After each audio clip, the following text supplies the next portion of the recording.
सारे जमाने को साथ लेकर के चलो। साथियों, किसी भी राष्ट्र का भविष्य उसकी युवा पीढ़ी पर निर्भर करता है।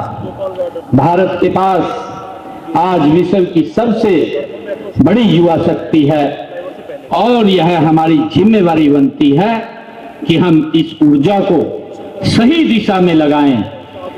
और मैं माननीय प्रधानमंत्री जी का विशेष रूप से आभारी हूं। उन्होंने विकसित भारत हेतु युवाओं को पहला स्तंभ माना है कि विकसित भारत का निर्माण करने के लिए हमें 4 स्तंभों को मजबूत करना होगा।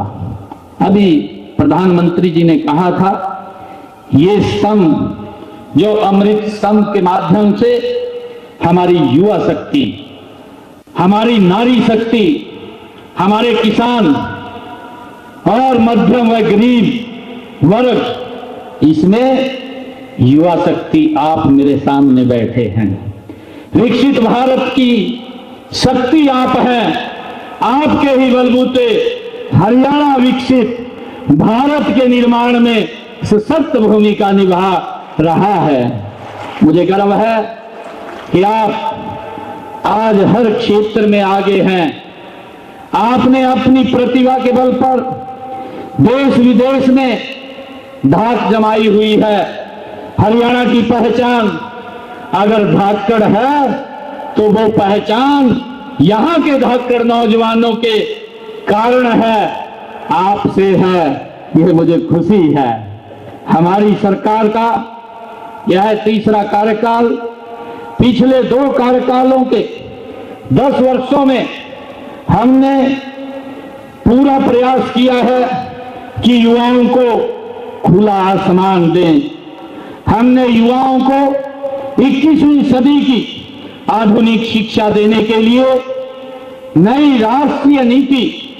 नई राष्ट्रीय शिक्षा नीति लागू की है। हाथ के हुनर से कमाल करने वाले नौजवानों की मदद के लिए पीएम विश्वकर्मा योजना लागू की है। प्रदेश के युवाओं को स्किल से जोड़ने के लिए राज्य में देश का पहला श्री विश्वकर्मा कौशल विश्वविद्यालय खोला गया है, जिससे कि हमारे युवाओं को नई नई तकनीक से उसके माध्यम से जोड़ा जाता है। आप सब जानते हैं कि हर युवा का एक सपना होता है कि वह अच्छी नौकरी लगे, अपना रोजगार शुरू करे, अपने परिवार देश समाज के लिए कुछ करे। आप जिस भी लक्ष्य को हासिल करना चाहते हैं, हम उसका पूरा साथ आप लोगों का देंगे। मुझे खुशी है कि जब इरादा बना लिया ऊंची उड़ान का, फिर देखना फिजूल है कद आसमान का।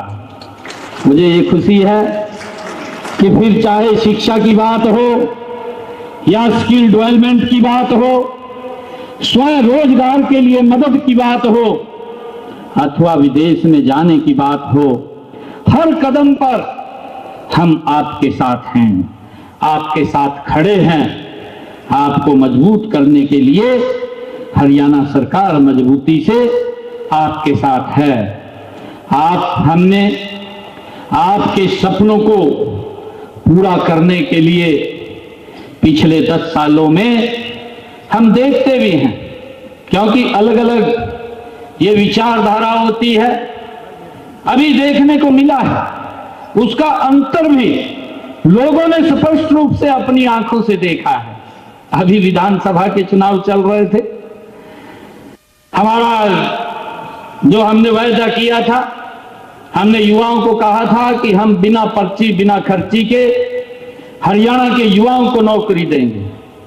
और हमने अपने संकल्प पत्र में भी यह भी बात कही है कि हमने जो पीछे नौकरियां दी हैं, आने वाले 5 वर्षों के अंदर हमारी सरकार हरियाणा प्रदेश के अंदर 2